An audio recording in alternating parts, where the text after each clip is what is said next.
আমাদের সম্প্রদায়ের মধ্যে বাংলাদেশের এই সনাতন ধর্মাবলম্বী যে সংখ্যালঘু সম্প্রদায়ের মনোজগতে বা অধিকাংশ মানুষের মনোজগতে যে বিষয়গুলো আছে হয়তো অনেকে বলছে না।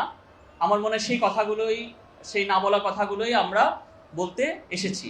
আমরা প্রথমেই যে বিষয়টি আপনাদের অবহিত করতে এসেছি তা হলো, বর্তমানে আমরা বিশেষ করে এই 5ই আগস্টের পরবর্তী আমরা দেখছি একটা ট্রেন্ডিং চলতেছে যে সনাতনীদের কোনো বিষয় হলে তাকে ইসকন ট্যাগ দেওয়া হচ্ছে, যে সবাই ইসকন।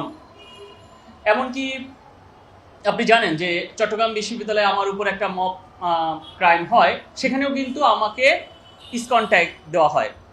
এবং আপনি দেখবেন যে গুগলে সার্চ দিলে পরে আমার নামে যে যদি আপনি কিছু নিউজ লিঙ্ক এগুলো দেখেন, সেখানেও কিন্তু আপনি দেখতে পাবেন যে এই ইসকন সদস্য, ইসকন নেতা, এই শব্দটি একটা কমন শব্দ।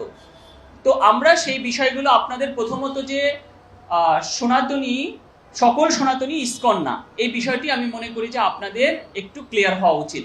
বিষয়টি আপনাদের জানা থাকলে আপনারাও যখন এই শব্দগুলো ব্যবহার করবেন আপনারাও বুঝতে পারবেন যে এই ট্যাগিং ফ্রেমিংগুলো আসলে কতটা যৌক্তিক।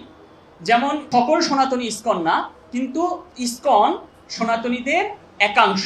সম্পূর্ণ সনাতনী কারা? এই আমরা যারা, আপনি জানেন যে সনাতনীরা পঞ্চমতে বিশ্বাসী।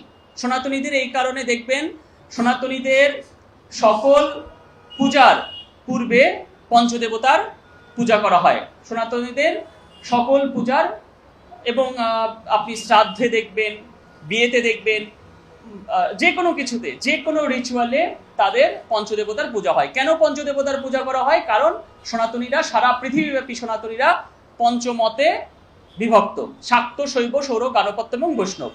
এই পঞ্চমতের মধ্যে যে বৈষ্ণব সম্প্রদায়, এই বৈষ্ণব সম্প্রদায় 4টি মতে বিভক্ত। এটা রামানুজাচার্যের শ্রী সম্প্রদায়, মধ্বাচার্যের ব্রহ্ম সম্প্রদায়, নিম্বাকাচার্যের কুমার সম্প্রদায়, বিষ্ণু স্বামী রুদ্র সম্প্রদায়। এই 4 সম্প্রদায়ের মধ্যে, অর্থাৎ বৈষ্ণব 4 সম্প্রদায়ের মধ্যে এই অর্থাৎ মধ্ব সম্প্রদায়, অর্থাৎ মধ্বাচার্যের যে ব্রহ্ম সম্প্রদায়ের অনেকগুলো শাখা, সেই শাখার মধ্যে একটি শাখা হলো গৌড়ীয় বৈষ্ণব সম্প্রদায়। তার মানে এই প্রথমে সনাতনীরা পঞ্চমতে বিভক্ত, সেই পঞ্চমত থেকে 4 বৈষ্ণব সম্প্রদায়, 4 বৈষ্ণবের মধ্যে এই মধ্বাচার্যের যে এই যে মাধ্য সম্প্রদায়ের, মধ্বাচার্যের যে সম্প্রদায় মাধ্য সম্প্রদায়, এবং সেই মাধ্য সম্প্রদায়ের যে অসংখ্য ভাগের মধ্যে একটি ভাগ হলো গৌড়ীয় বৈষ্ণব সম্প্রদায়।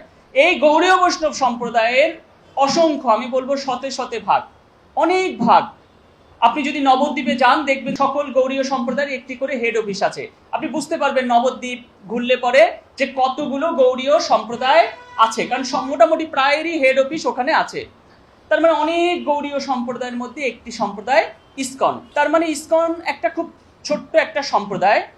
তো ছোট্ট একটা সম্প্রদায়, এদের সংখ্যা আমরা যদি ইসকনের আমরা ওয়েবসাইটে আমরা দেখি যে সেখানে তাদের সংখ্যা কত, আমরা যদি তাদের দীক্ষিত ভক্ত দেখি, আমরা দেখি যে তারা যে তথ্যগুলো দেয়, মোটামুটি এগুলো তো আর ওইভাবে জানা যায় না, কিন্তু তাদের বিভিন্ন সময় পোর্টালে যে তথ্যগুলো দিয়েছে 30,000-এর মতন তাদের দীক্ষিত ভক্ত আছে।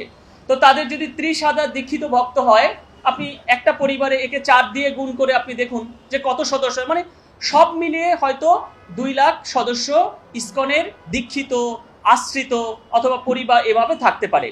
তার মানে বাংলাদেশের এই বর্তমানে 22 সালের গণগণনায় বাংলাদেশের সনাতন ধর্মাবলম্বীরা হলো 7.96%, প্রায় 8%। তার মধ্যে আপনি যদি হিসাব করেন সেখানে এই শতাংশটা 2-এর আশেপাশে হবে। তাহলে এই 2-এর আশেপাশে একটি অংশকে যখন এই 98% মানুষের উপর এই ট্যাগিং ফ্রেমিংগুলো হচ্ছে, এবং এই 98% মানুষ কিন্তু অনেক সমস্যা ফেস করতেছে। যেমন যেটা না তাকে সেটা শুনতে হচ্ছে।